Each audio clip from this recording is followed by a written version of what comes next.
தேவருக்கும் கலைவாணிக்கும் மகனாக பிறந்து நாரதன் என்று பெயர் வைத்து நல்ல முறையில் வாழ்ந்து கொண்டார்கள்.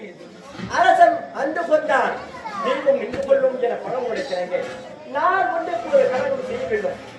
அப்படி நீங்கும் பட்சத்தில் என்னுடைய சிரம் வெடித்து 1000 சுக்குலாக போக கடவுள் என்று அன்றே தக்கன் கொடுத்த சாபம் என் தலைமையில் காத்துக் கொண்டது.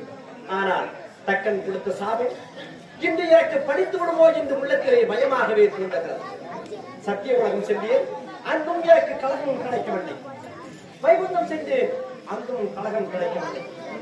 ஆனால் எங்கு தேடியும் கலகம் கிடைக்காத காரணத்தினால் சரி என்பதுதான் 19 கதாநாயகம் ஊட்டி பரந்தாமரை பிரிந்தால் என் கழகத்திற்கு சரியான வழி கிடைக்கும்.